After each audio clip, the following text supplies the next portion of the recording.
Gather, veterans. It's time to join the fight. The long war begins.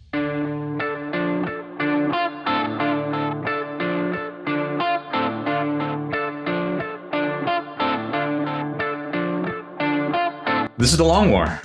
I'm Rob Bear, and joining me once again are my partners in crime, Kenny Boucher and Wyatt Turk. What's up, guys? Yo, dog, great to be here. What's up? So this week has a Friday the 13th. Nice. Oh, shit, I gotta run a Friday the 13th promo. That's tomorrow. Yeah. Fuck. That is tomorrow. I'm sorry this is the first you're hearing of this. It's like literally in 3 hours. Yep. Happy Friday the 13th, guys. You're hearing this on your drive to work. Yeah. So yeah, lots of exciting times out there. We got a big preview this weekend and big GW tournament thing, and I'm sure there's some other tournaments. With the big Tampa tournament. Big old Tampa tournament. Yep. Yeah, Tampa is one of the top 3 worst cities in the state of Florida. Wow. It's not the worst. It's SoCal Open at the end of this month. That's one of the best cities. Isn't there a Portillo's in Florida? Is it near you? Let me go on Google because I did not know. Yeah, didn't we look this up? Where is it? Portillo's. St. Petersburg? Oh, wait, is there one in Tampa? Oh, my God, Tampa, you just moved up the list? Yeah, there is one in Tampa. And holy Orlando? Shit. Where's Brandon? My God.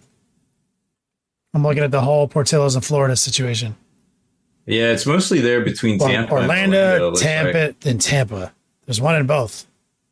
Yeah. Oh, my God. Okay, they're moving. It's like 2 hours from you. I mean, both those places are roughly an hour and a half, 2 hours from me. Mm-hmm. Those are both in that range. Oh my God, Tampa, you are okay. You are okay. Jacksonville is the worst city. Tallahassee will move you to second worst and Tampa to third worst now because of Portillo's. Moving on up. You have increased your position. So, Tampa, it's okay. It's okay. It's all right. This time of year, it's okay. Well, it's no middle of Texas, 10 p.m. at night, still sweating your balls off at an outdoor venue trying to get a fucking iced margarita so you don't die of dehydration. jeez, that's incredibly specific. Yeah, It's too real, dude. that's happened to me. Real. Like, Did you see they brought the Dollarita back to Applebee's? Yeah, I don't think there's a whole lot of like. I'm actually aware of that for some reason. Artificial flavors in there. I'm actually not real food. I was going to dismiss that off just out of hand. I was like, oh wait, actually, I do know that. I recently had one.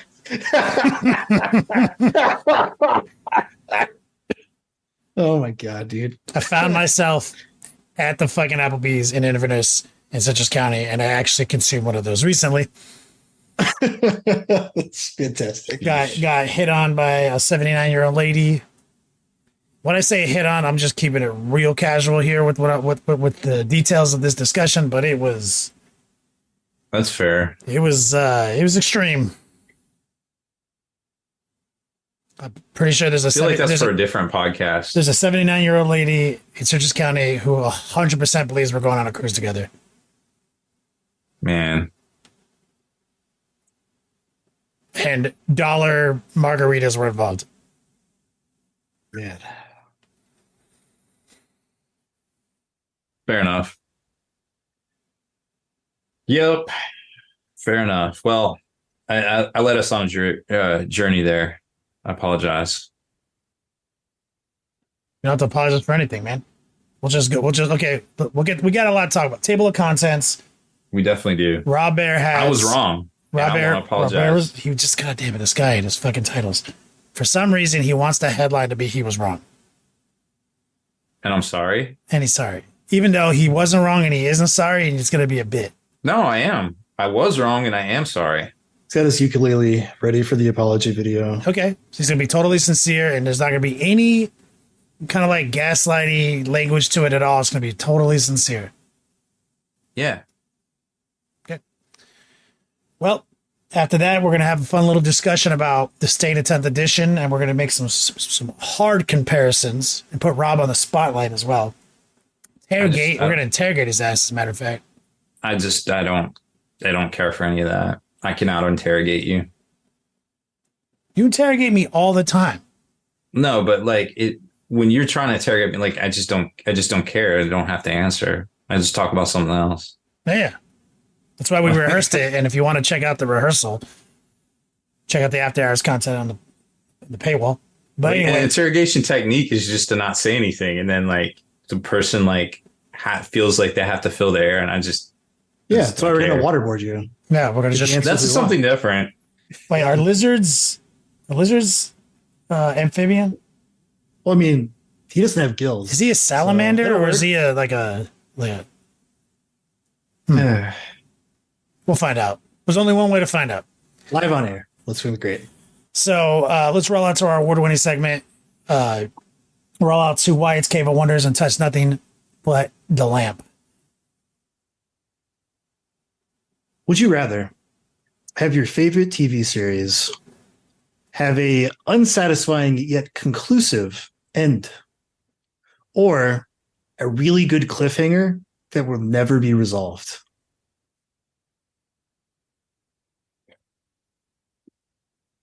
A really good cliffhanger, not like some bullshit one.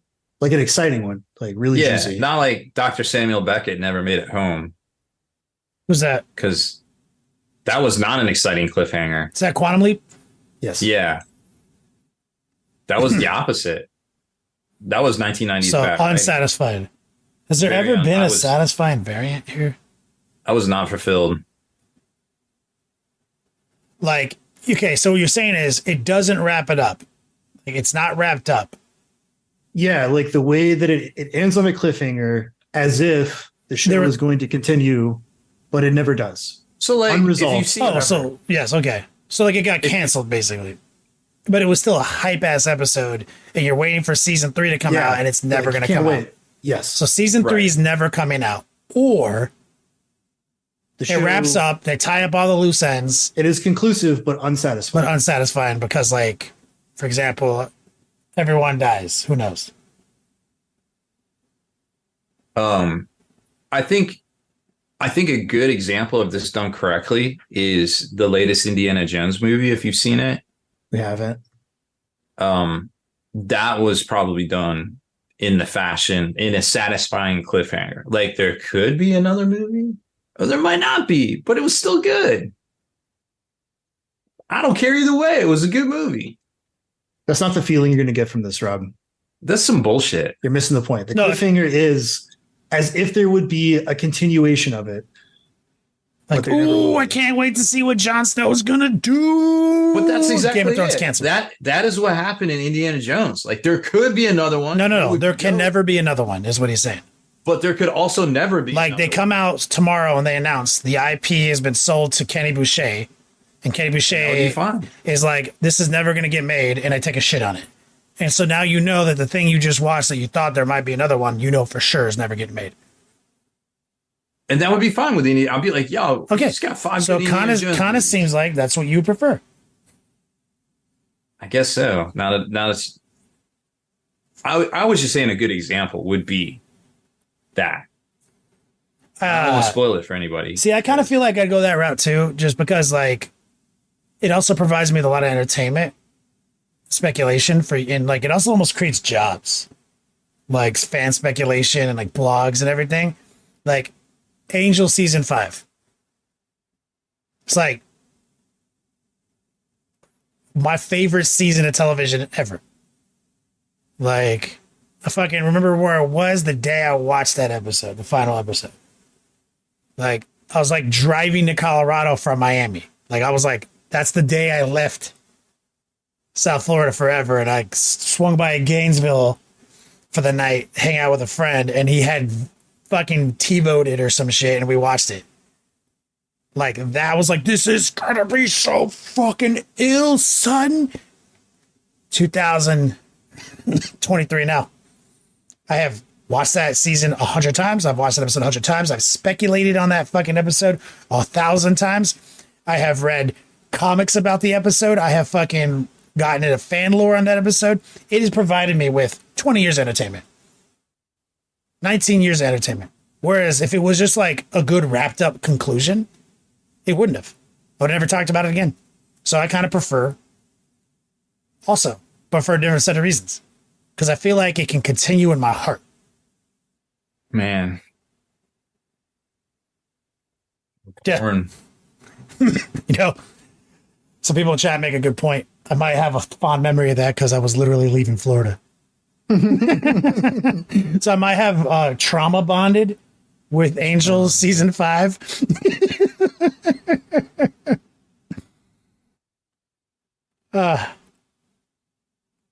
May have a completely different set of circumstances. So I also, on a personal note, want to say that I've been doing my duty and letting everyone know in campaigning for a Long John Silver's down here. And if, you know, I'm talking like, you know, I'm basically know everyone who's running for mayor down here now. So I'm trying to make this a reality. I'm trying to get a petition. I was actually on this website, found out where all the petitions are taking place. I think I can get them on board with it, guys. Oh, Rob. Also, side note, I'm going to fly to that airstrip by your house. I don't believe you. Worked it out. Why? And you're going to have to come by and pick me up. Why? Because I'm going to make it seem like you have to get on the plane with us. I am not getting on a plane with you. You're not going to get on the plane. You're just going to come by and pick me up. Why are you coming here? What airstrip? What are you talking about? There's an airstrip near you. There is an airstrip. And I know a guy. We already worked it out. There's an airstrip right by my house, too. So, you see, I could be at your house in 6 hours. That is probably true. I've also worked out the flight from this strip to Florida. Of course, you already worked that out. I just came up with this yesterday. I already did it. There's also a YouTube video I found that talked about it. Like how many pounds to get. It's actually cheaper to drive. Do you see the stuff this guy fucking does? What? Look, I know a sport pilot. It's not about saving money. It's about rolling cool. To your crib in a basically a Florida version of a private plane. And then making you feel like I might grab you and throw you on it. And so you'd be super uncomfortable to come pick me up from the airport. It'd be like trying to grab a cat and take it and to put him in a cat carrier. So there's a restaurant. Rob set his pillowcase. That is what would happen. So there's a restaurant right by that airstrip called Pick and Pig. Pick and Pig. PIK. What the fuck is that? PIG. It's got really good barbecue. The PIK to the PIG. The Pick and Pig. It's right. Yeah, it's right by the airstrip, and it recently burned down, and they rebuilt. That absolutely tracks. Hey, man. Like, I don't know what you expected out of a barbecue joint. I expected that. Airstrip. That is what I expected. Carry on. It's really good, and they got live entertainment. You can taxi up in your plane to the Pick and Pig and eat. I don't know how it gets better than this. So I'm gonna roll in. I'm gonna roll in. We're gonna meet up at the Pick and Pig, the PIG, Heck yeah, we are. PIK, the PIG. And then at the end of this meal, I'm gonna say, Rob, we can do this the easy way or the real easy way. You're getting on that plane.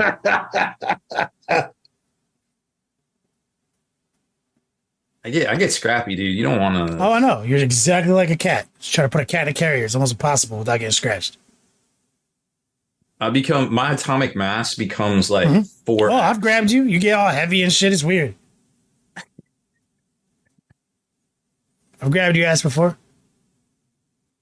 If you can find it, you can grab it. Disflex already figured it out. He's like, plot twist. The Circle K guy has an air hanger underneath the parking lot. I did meet this pilot at the Circle K. And fantastic. So I assume he is legit. Oh my God. Oh yeah, 100%.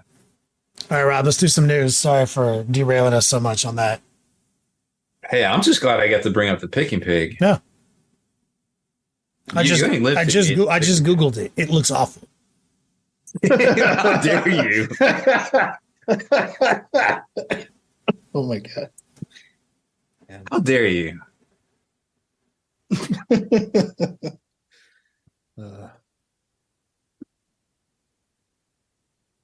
Do the news. It's a take on pig picking. I don't know what? Pig picking. What the fuck is that? It's a southern thing.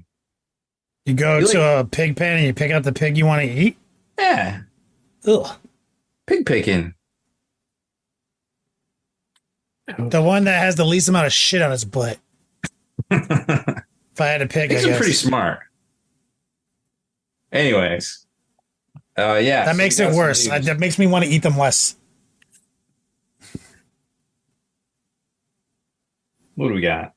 Oh, yeah.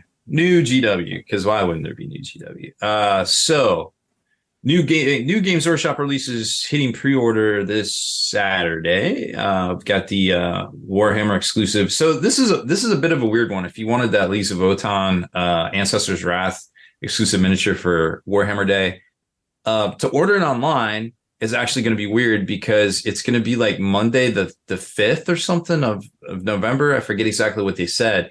So it's actually going to be easier to get that one from your local retailers and stuff because they'll actually be able to get it in for a 28th October release just before Halloween. Whereas GW seems to be moving their made to order releases to Mondays. So the Rogue Trader book will be a Monday release. The Ancestors' Wrath supposedly is also a Monday release, according to their own article, which is more stuff to keep track of, I guess, if you really want it. The Legion Astartes battle group for Horus Heresy will also go on pre-order this week from your local game store, $210. It's got a decent amount of retail value inside. I think it might be a good release for a lot of people besides Heresy. You get $361 worth of value because they've already priced out the separate releases. The Derodeo Dreadnought, actually, even though it's Legends, it doesn't seem too bad in 40K if you really like Dreadnoughts and you want to, because Dreadnoughts came down a lot of points. It's got some decent weaponry. It can reroll all hits against things that aren't over half, under half strength. So even if it's hitting on threes, rerolling with some pretty good firepower and a decent number of shots for 170 points, if you're just playing with your buds, I don't see, if you're picking it up with this. You can also, we talked about Land Raiders, right? It comes with a Proteus. That's $110. You could field it as a normal Land Raider or whatever. Not a bad pickup. I'm not sure what you would do with the normal Legionnaire Marines in 40K. I guess they are a bit bigger. I guess you could say they're Primaris if you really wanted to. It probably wouldn't fly in a tournament. But it is what it is, They're on different size bases. They're not on the 32, so just keep that one in mind. Then, of course, they got the separate releases for the Mark III tactical squads. Those are $75 for the 20 Marines.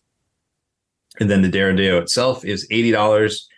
On the GW exclusive side of things, the web-only orders, the Exemplary Battles of Age of Darkness Volume 1 seems to have the rules for the full-grown transfigured, along with the rest of the Emperor's Children as they kind of transcended chaos, which wasn't in the normal Horus Heresy rulebook. But no word on where Fulgrim is quite yet. So I guess we'll have to wait and see on that one. Hopefully it comes out here towards the holidays from Forge World. And then the Dark Coil box set collection limited edition is $160 from GW directly Black Library. So those are all the releases that are going to get pre-order, and then of course the Rogue Trader rulebook reprint will be made to order. It was previously selling at Warhammer World for £40, which means it might go on pre-order for $65 US if you believe in arbitrage. But just keep in mind that GW knows it goes for a lot on eBay, and sometimes they kind of split the difference on the MTO price versus the actual, currency and arbitrage conversions there. So we'll see what they actually come out with for it. But if you're looking to get, a replica of the Rogue Trader rulebook from 1988, that'll probably be a good one. I have one. It's a good read. It's pretty authentic. I have the original too, and it's pretty good. But if they ask too much for it, you could get one of the ones off eBay that somebody sourced from Warhammer World that, in my opinion, would be much cooler to have. Kind of like, hey, here's this dope thing from actual GW instead of here's some shit we whipped up in a printing press just because we could. But that's just my 2 cents on it. That's it? No, I got more, but you told me to wrap it up. I said disregard that. When? At the end of that statement, I was like, you know what? Disregard what I said. I disregard half the things you said. That's why I didn't hear it. You did hold yourself to that standard, and I do appreciate that. Fine, I got more news then. Yes. All right. So, depending on when you're hearing this Saturday, obviously there's a lot going on. GW previews 9 a.m. Eastern, of course. Going to have a lot of stuff leading into the holidays. Hopefully, AdMech Necrons we expect. Hopefully, a status update on the Old World. Which may end up being the big Black Friday release. Of course, Legion Imperialis still MIA. We don't know what's going on with that. So there's a lot of stuff out there that we still haven't seen. And 40K in general, looking a little sparse. So it will be very nice to kind of figure out and get a updated roadmap on all of that. But maybe more importantly to a lot of people, it's a bit more obtainable, is the free miniature that will be available at Games Workshop stores. You can get a new free Sternguard mini. It'll be probably one of the ones in the kit. So roll into your local GW store, and while supplies last, get you a free Sternguard mini if you want to try out some paint schemes and things. Why not, right? And if you happen to spend $100, you can get the Crux Terminatus shoulder pad or coin thing from them as well. So that's just something to keep in mind. The new Marvel Crisis Protocol Earth's Mightiest Heroes core set street date is the 13th.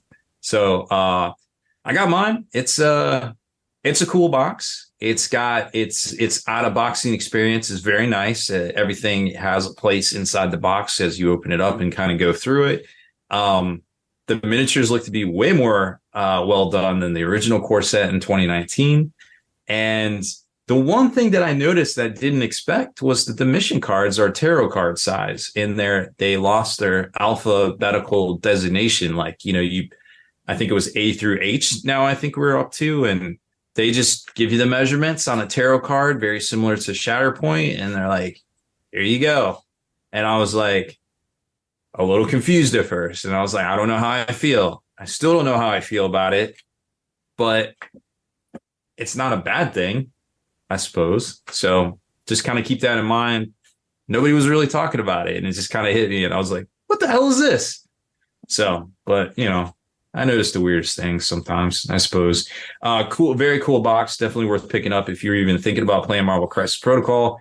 If you have played Marvel Crisis Protocol, definitely pick it up because it's got all the updated characters and a lot of things changed, a lot of things for sure. And there is an extra missions pack that you can buy that comes with all the different language versions too, much like Shatterpoint. So just keep that one in mind. Or instead of buying it now, if Shatterpoint was any indication, it'll probably go on sale in January for a ridiculous amount off. So if you don't need it right now, probably wouldn't hurt to wait, to be quite honest with you. Because we saw Shatterpoint going for about $8 over cost a few weeks back, which was pretty wild. Now it's gone back up a little bit, but at that price, Shatterpoint definitely worth buying if you haven't checked it out yet. And speaking of Shatterpoint, they're also coming out with a new missions pack. I think the street date is November 3rd now. It's more the missions are more geared to being played in a smaller environment, so it's going to be a lot more Fast and Furious. Whereas the other ones are a little bit more spread out, kind of, you want to cross the table. So I'm not exactly sure. I'm interested to get some games in with them, see how they kind of play out there. So that might be pretty fun. Everybody loves some new Joy toys. So we saw the new Katie and Command Squad go on pre-order for them, as well as a couple different blade guards for different chapters, including Dark Angels, which look pretty fresh. So those are all up for pre-order right now from whoever you want to pre-order them from. I think we got a discount code for a couple of them over there in Asia, so you get them a little bit early. And with a little luck, we might see the Dreadnought shipping out this month. That will be super neat because I think they did say October. I can't wait to see how big that thing actually is. Very stoked for that one. Part of the, all the Marines are coming out this week, right? So you got the Codex, you got all the new Marines, you got all the stuff that came in the Gastus box, which would be the Desolators, the Brutalis Dreadnought, and that Lieutenant. There are ways, of course, we're going to post up a review about some of the bits and things you could buy to save a little bit of money. There are ways to, not have to spend full price on this and kind of mitigate some of the things that you might need. Like if you have a Redemptor Dreadnought, there's bits out there you can get to make the Brutalis if you really want one for not a lot of money, and then you can have both and they just sock it in. There's ways to get Primaris jump packs out there as well. So there's a lot of different ways to kind of save those hobby dollars, if you want to afford the Codex or something like that. So we'll have a big post with the list of all that stuff that you can kind of pick up for all that out there as well. Hopefully this weekend. So a lot of cool stuff coming out. If you haven't gotten your pre-orders in, make sure to hit the stores because I'm sure a lot of it is probably going to go out of stock decently quick. I mean, all the Tyranid stuff pretty much went out of stock on pre-order, and then I think the book sold out the next week. So currently, I think all Marine stuff is in stock right now on GW's website. So that's all the big releases we're kind of looking at this week, and then of course, you've got all the other accessories and things and game aids you can get from all sorts of different companies we talked about, like Baron of Dice, J15 Games, a couple of our sponsors, of course. They got tons of great stuff you can pick up. Some of the bit sellers out there, like Pop Goes the Monkey, Typeboard Designs has some really good stuff for Marines. Battle Bling over in the UK has licenses a lot of stuff, and also has a lot of good bits out there too. So check those out for Space Marine stuff, of course. Oh, and I guess this is the part where is this my apology tour? Is this where I do it? Yeah. What are you sorry? I forgot. What are you sorry for again? Nothing I say matters sometimes on here, Kenny. You were wrong about something. What were you wrong about? No, we talked about the whole 2-week pre-order cycle from Games Workshop and how it just didn't seem to make sense. And it has since gone 3 releases in a row. We've seen it with Warcry. We saw it with the stuff from this week as well. And so it's kind of where Games Workshop is right now. And, I threw some, tinfoil hat theories out there like, hey, Space Marines are going to come out at the Tampa Open. And, they've pivoted a lot of the US Opens to have a lot of merchandise there because the rumor is that they don't make the money to support themselves, which should they, that's a business decision. So you're wrong. It's not wild conspiracy. You don't have to redo the podcast. You did a whole episode on that. 2 episodes ago. People definitely might not remember 2 weeks ago. Rob made some wild speculation. He went down a rabbit hole. I did go down a bit of a rabbit hole, but it turns out that Games Workshop might actually be smarter than all of us, actually. So 3 days after they announced the first 2-week pre-order, And this was a kind of a known factor that just flew under my radar. 3 days after they announced the first 2-week pre-order for, well, it happened to be for Space Marines, the first payments of student loans here in the States were due again after 2 years. The whole COVID interest went into effect in September, and then the first payments were due in October. So there's a lot of wild estimates out there. Wall Street Journal says it's going to drain about $100 billion out of the economy over the next 10 months.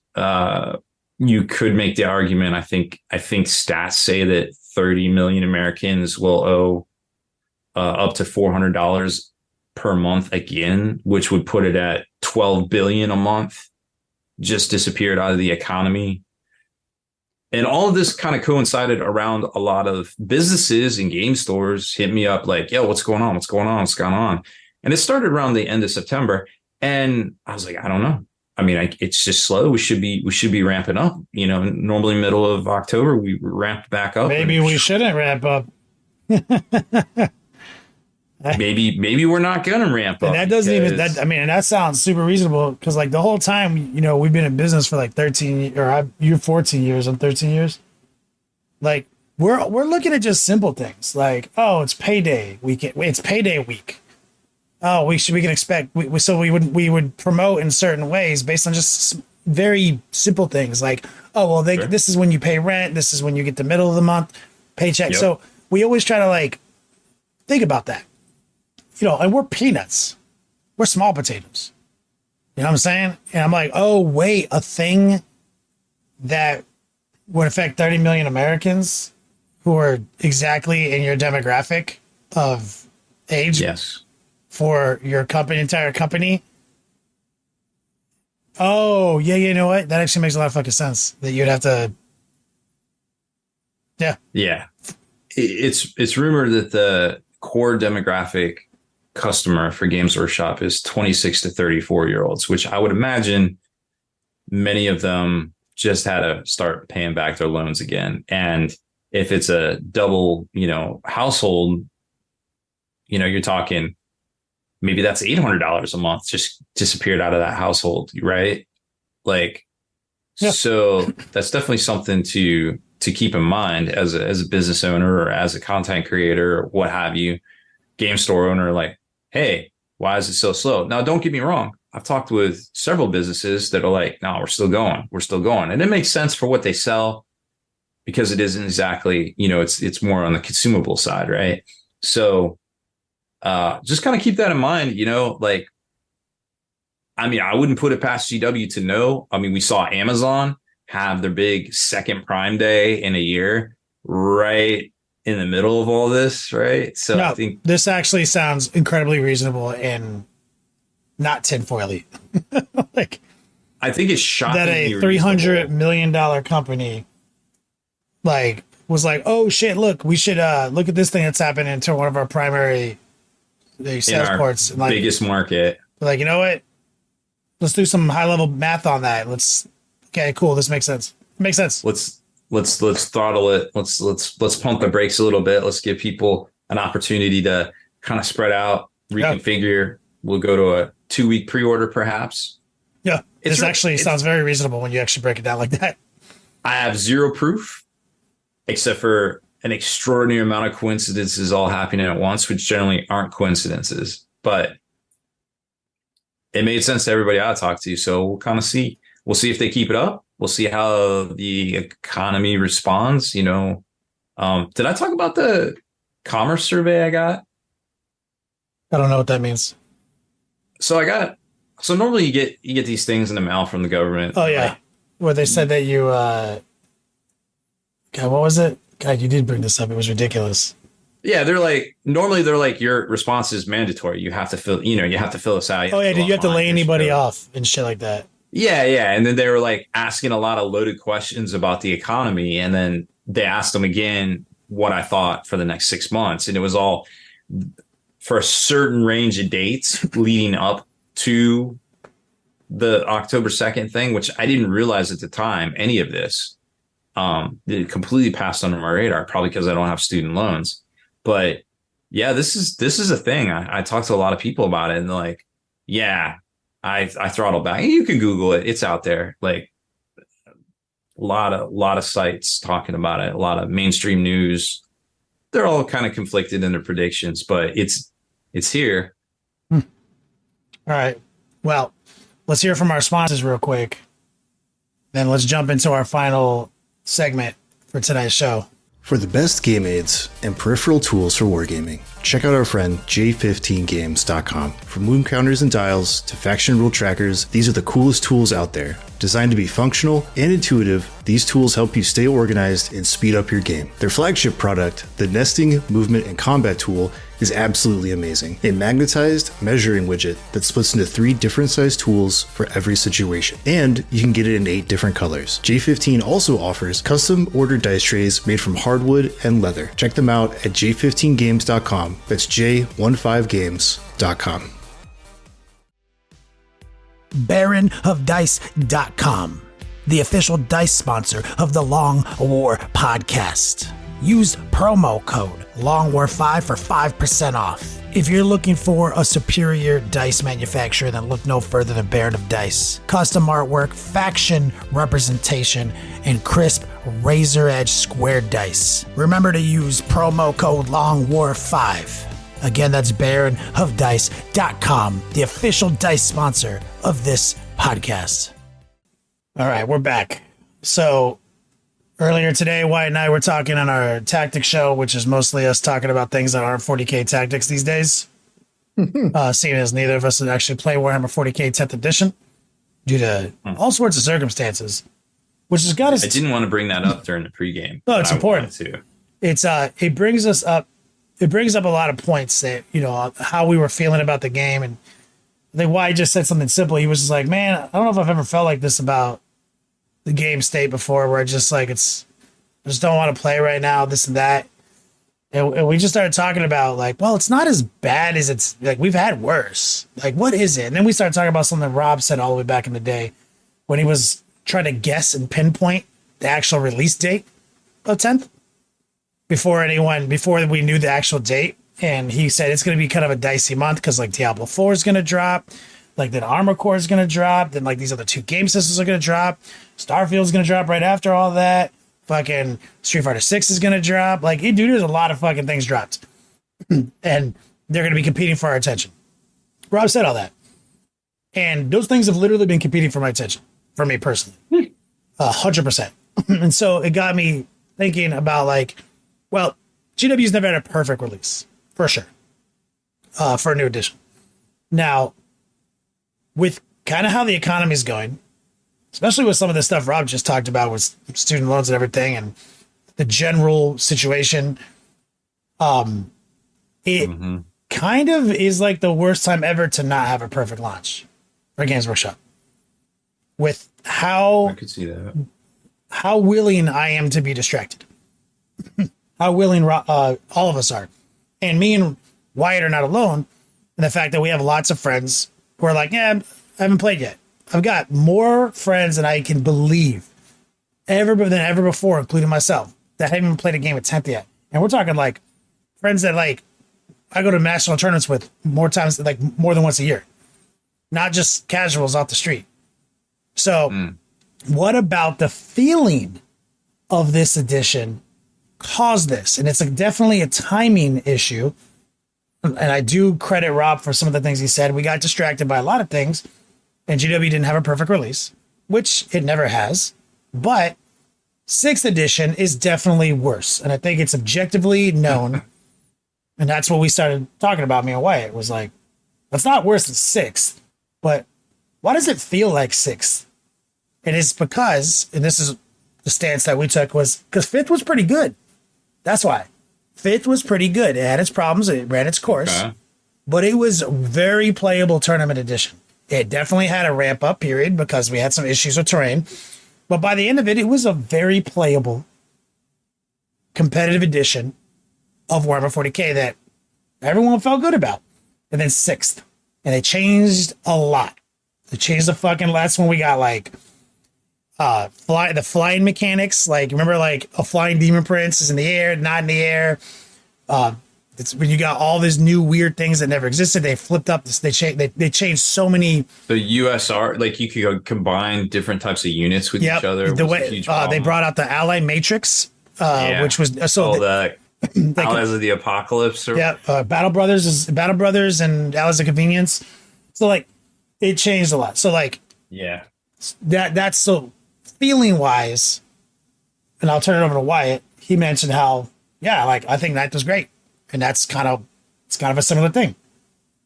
Yeah, Ninth was great. Like, and to caveat that, we're not talking about Ninth at launch, right? Although I think Ninth at launch was still. It's exactly like Fifth at launch. It was the same shit, but we had problems. We had to catch up. Yeah, we had issues at launch.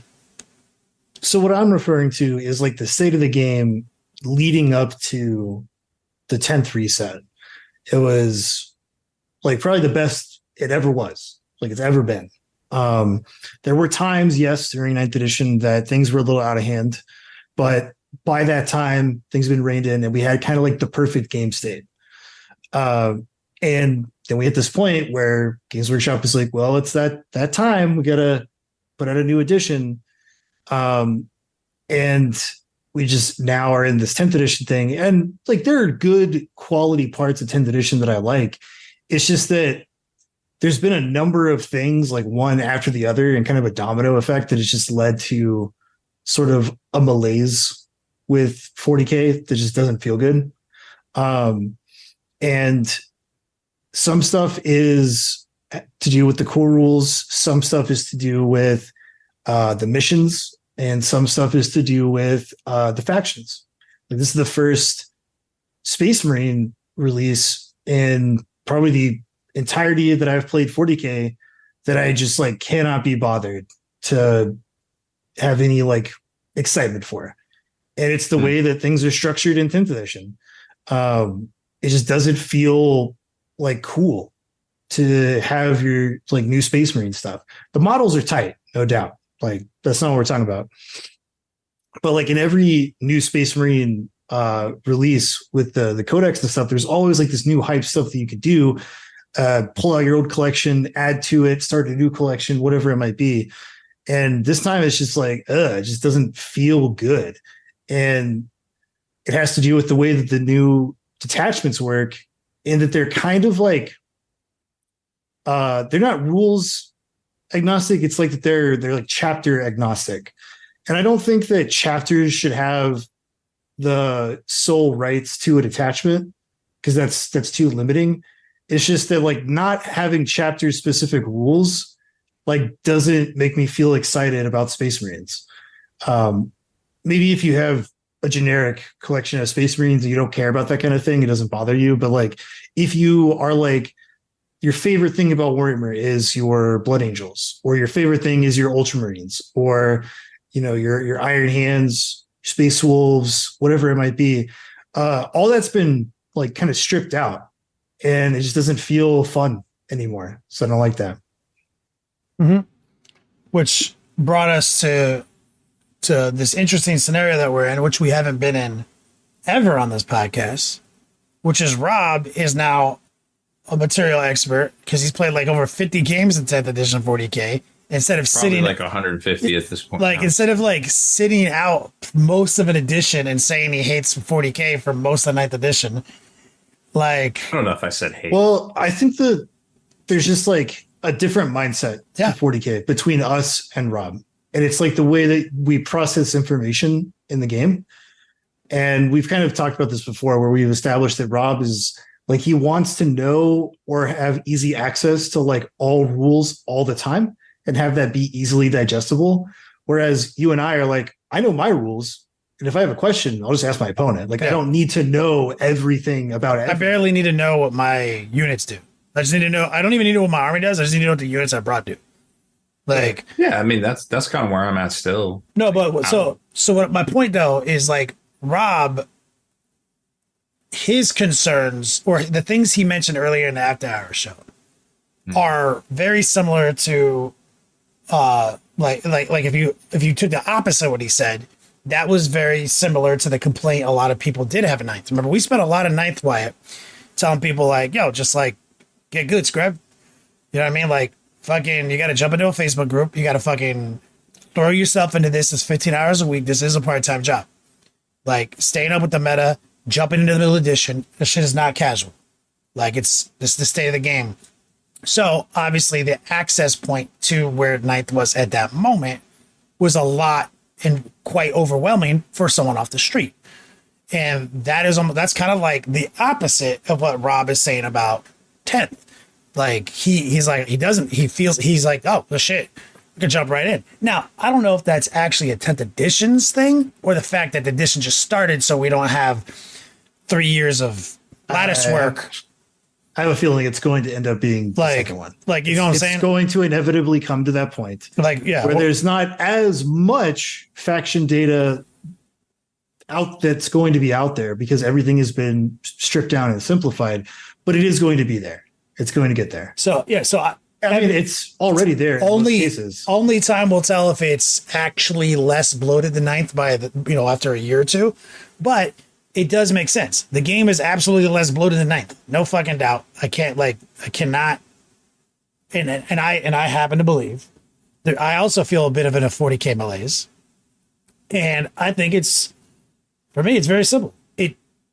I also love ninth. I thought it was one of the best editions, if not the best edition of the game we ever had.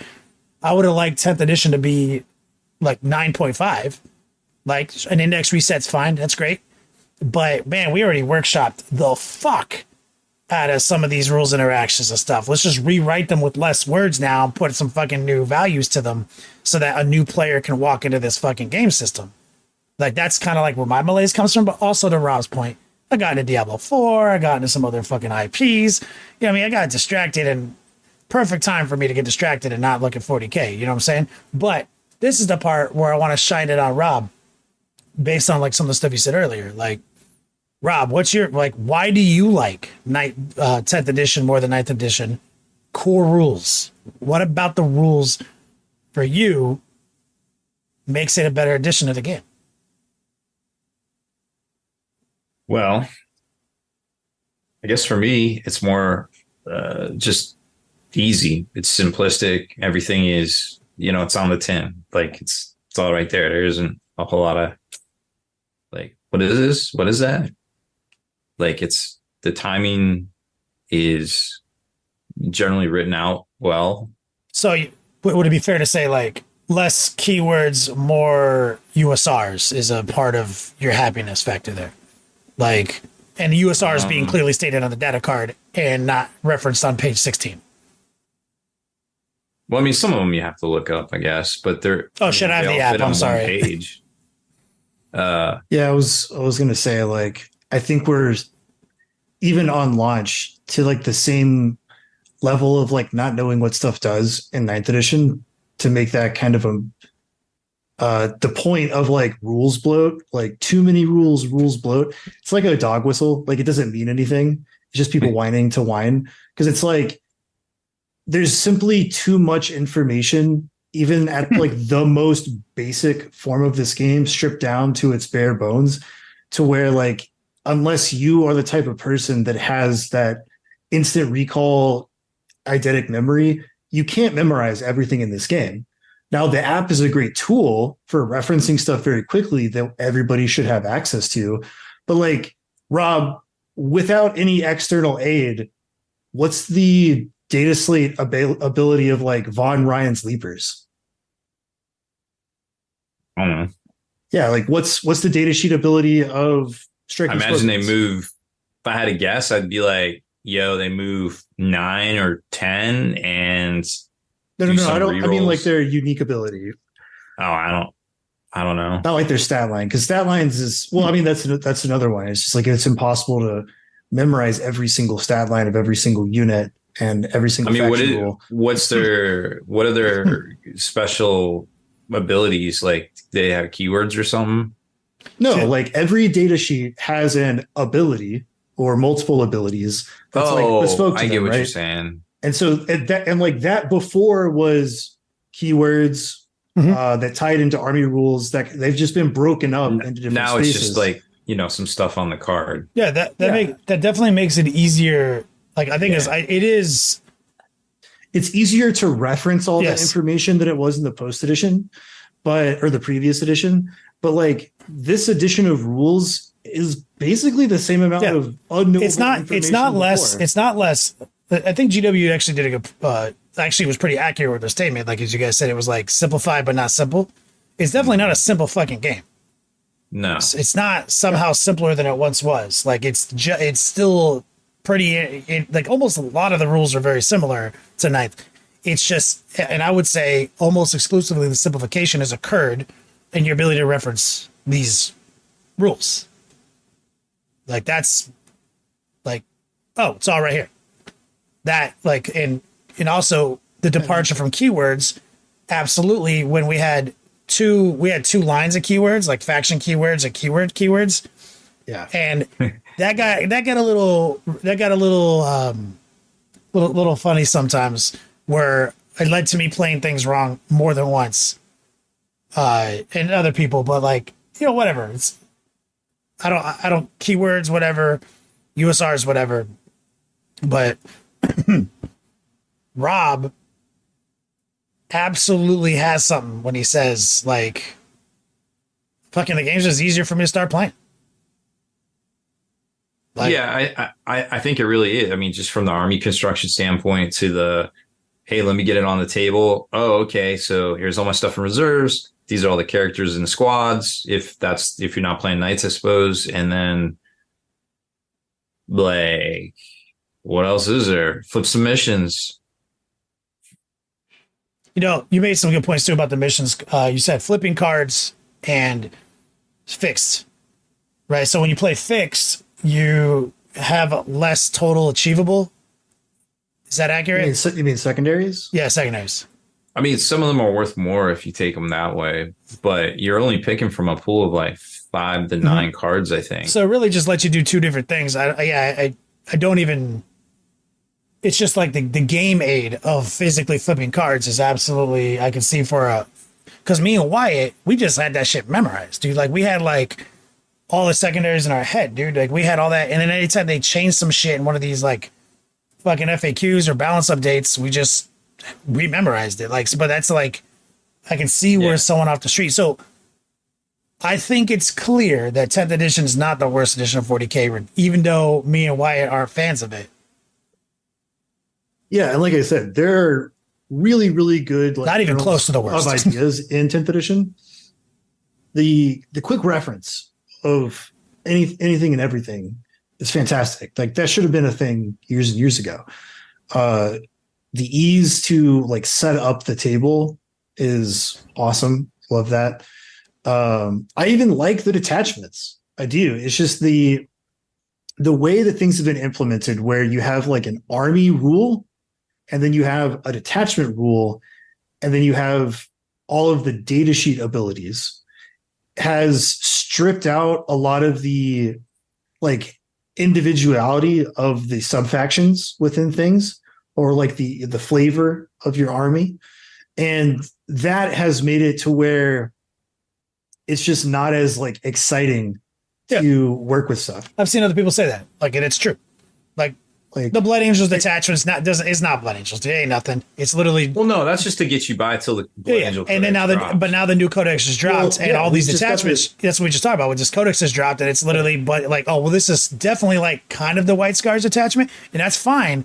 But it's not the White Scars attachment because anyone can play it. So you see how, because all Space Marines have the same rules. So part of ownership over a play style is that no one else can do it but you. And so the fact that, like literally Ultramarines could just be White Scars that's the feeling. That's the like individuality that Wyatt's discussing. Like, you don't have to get locked into something and fucking write it out, which is actually objectively not a bad thing when you're talking about getting motherfuckers to play your goddamn game.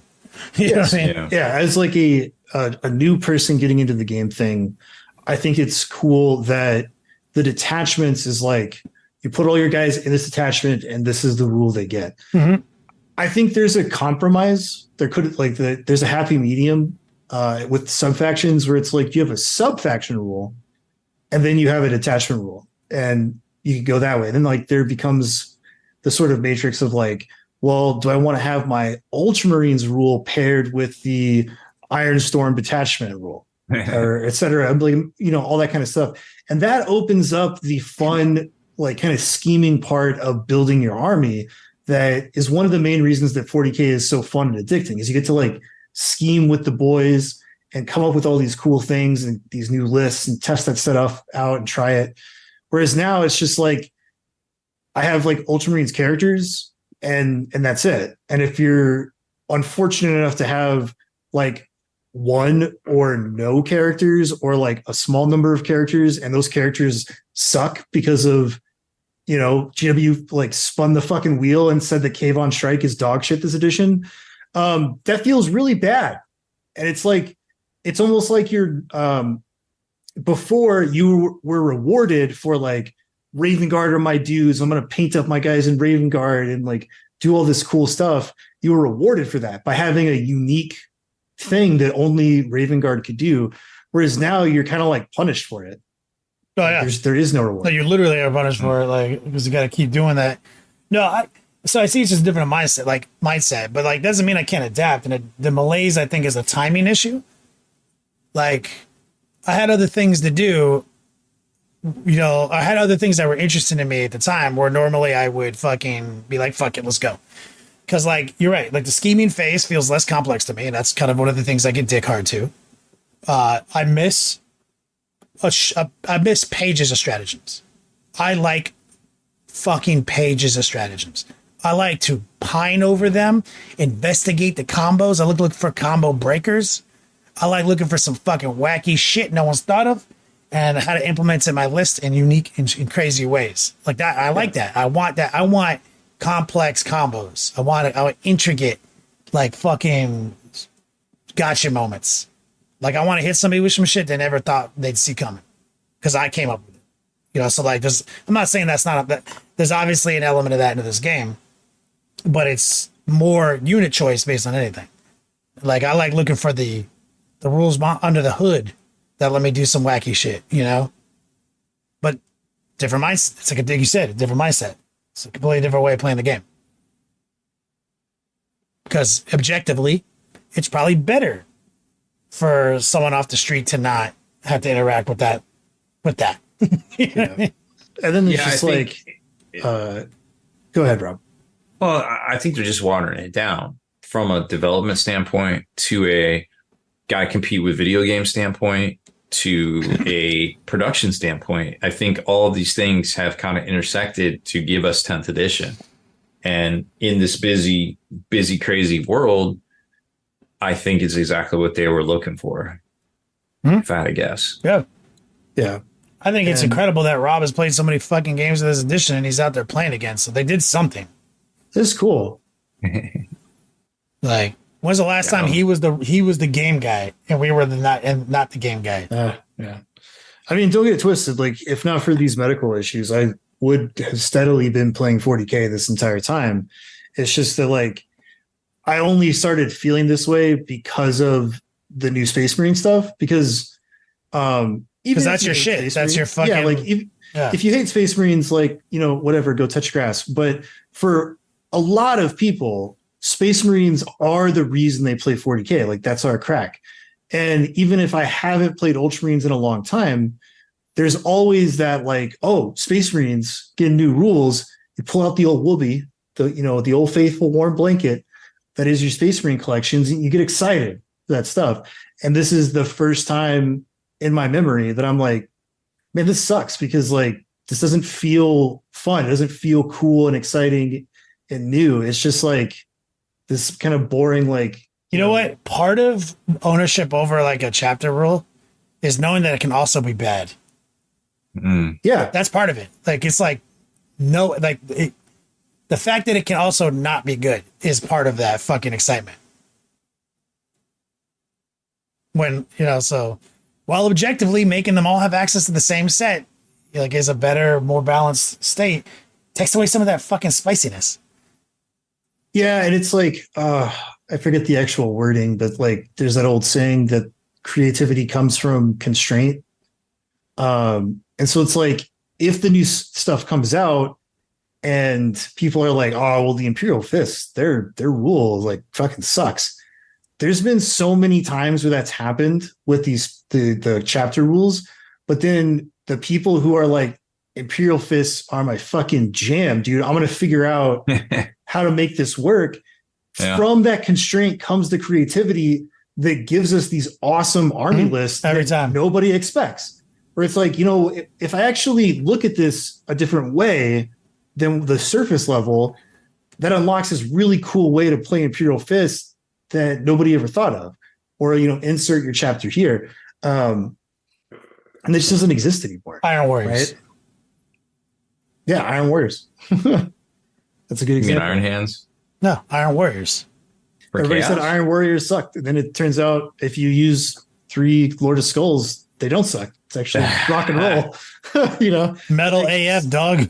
Stuff like that. Like, that's never going to happen again unless they change this. And we're not the only people who feel this way, right? And like the skeleton of 10th and like the way that it's played and that sort of thing, I don't have a problem with. It's the way that they're stripping out a lot of the flavor of the sub factions and the main factions that is giving people this sort of like, man, this just isn't like tight. It's not fun for me. And that's what I mean by timing. There's all these other distractions, like Rob referenced. He said it was going to be a loaded month for 10th. And momentum is a big part of a fucking launch. Oh, yeah. And this is they undoubtedly lost some momentum because other people, like, we're hardcores, dude. And we felt a little bit of a malaise. And it was just enough of a malaise to make me not fucking like launch with an army. Like, you know what I mean? Like, so it's like probably 80% there. Like, it's probably 80% my expectations.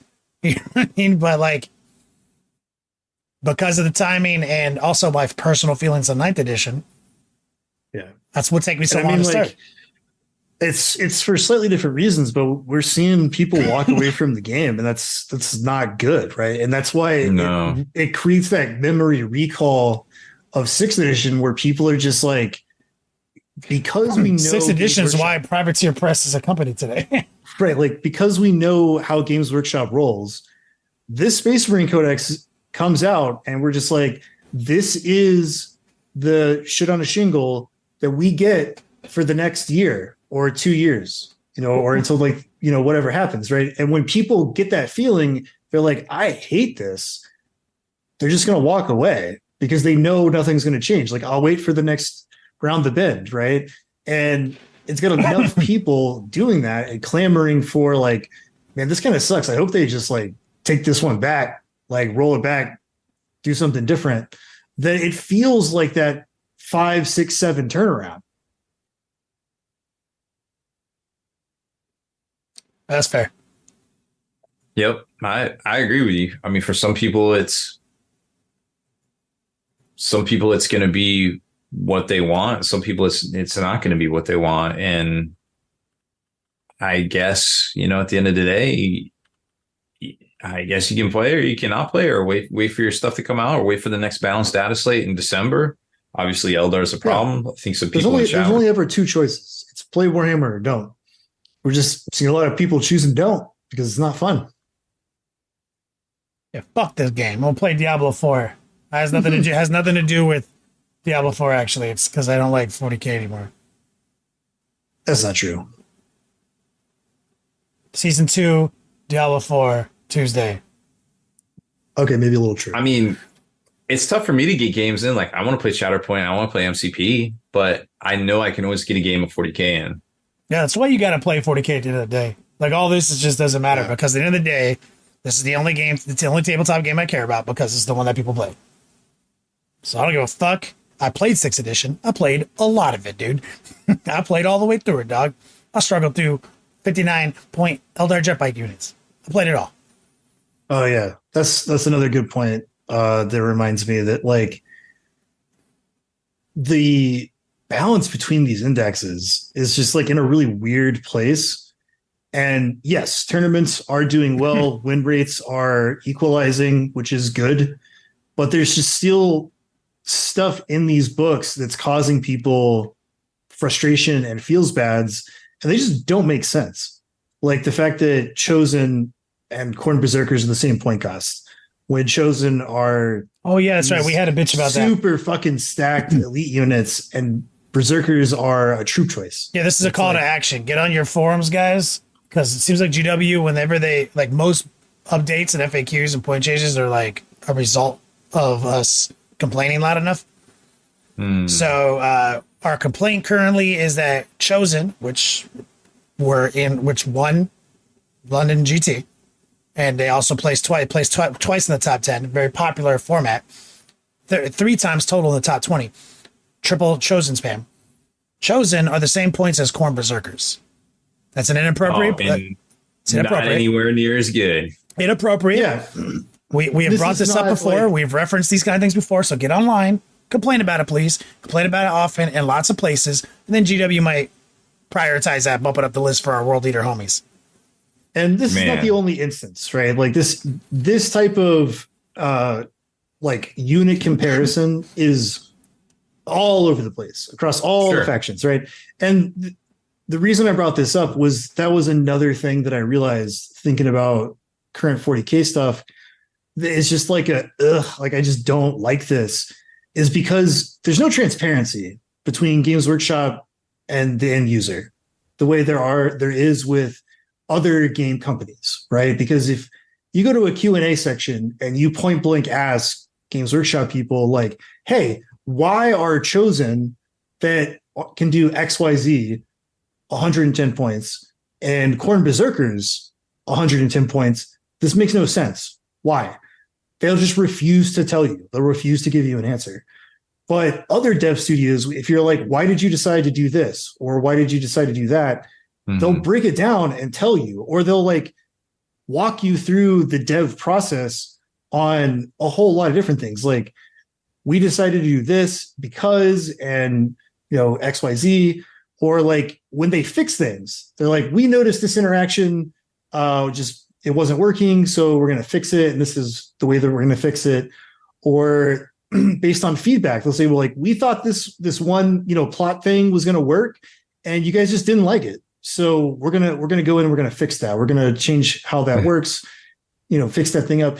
And if you'll notice, those companies are the ones that people universally love and see past all of their faults because there is that transparency. There's that communication. Whereas the game companies that release a buggy game and people are like, please fix this, and there's no communication, sometimes they'll just never get fixed, or it'll be busted for like a year after launch and then finally get fixed in a patch that they don't even announce. And people don't like that. They hate that shit. And I was thinking about that interaction between the points of units, and it just made me feel shitty because I'm like, I can't even like talk to a Games Workshop person and get an answer on this, or like have a dialogue or anything. Like there's just nothing there. So it's like, it might never get fixed because it's, the way they do things. And that's just another feels bads of like, man, it really sucks to want to play World Eaters, to finally have World Eaters like as a standalone army after however many years of waiting. And the only way to play them effectively is to not have any Corn Berserkers, which is the iconic unit of World Eaters. Like, it just doesn't make any sense. And then if you were to like try to bring that up to them, it's, it's the Iron Curtain. Like, there's nothing. You can't talk to them. So you heard it. Go complain loudly on Reddit, guys, or wherever you guys complain. We need to get Wyatt back on his World Eater train. 10 point Berserkers. That's what we're campaigning for, guys. Don't even change a thing about them. 10 points. All right. Well, let's fucking get out of here. It's an action-packed episode, and I got lots of editing to do because if you're listening to this podcast, you're not going to notice. But we had definitely technical difficulties somewhere in the show, and I'll see if I can make it seamless. Oof. So you need me to just like make some canned messages like, and we're back. Rob just makes us a couple of weird ones. No, I'm just gonna like stream. I'm just gonna merge your the end of one of your sentences into the beginning of one of yours, kind of slightly overlay it, you'll sound kind of like a weird robot for a second, like an AI. But I can't believe you said that, Kenny. Rob, are you a person? Of course I am. Tell me right now you're not a robot, though. I am not a robot. Okay, you passed the test. Wyatt, you want to take us out of here? Rob, Did you just try to capture me? Rob, show me all of the pictures that have a bicycle in them. Yo, I get those wrong like half the time and they still approve them. I'm like, does this shit even work? It's a problem, people. Rob has achieved Skynet status. Oh, Must no. be stopped at all costs. I'm looking for the cracks. I'm gonna find them all. Rob's looking for the cracks. So that's it for this one, y'all. Thanks for hanging in there with us. Make sure you head on over to thelongwar.net for exclusive content, early access videos, and more. Become a veteran of the Long War today.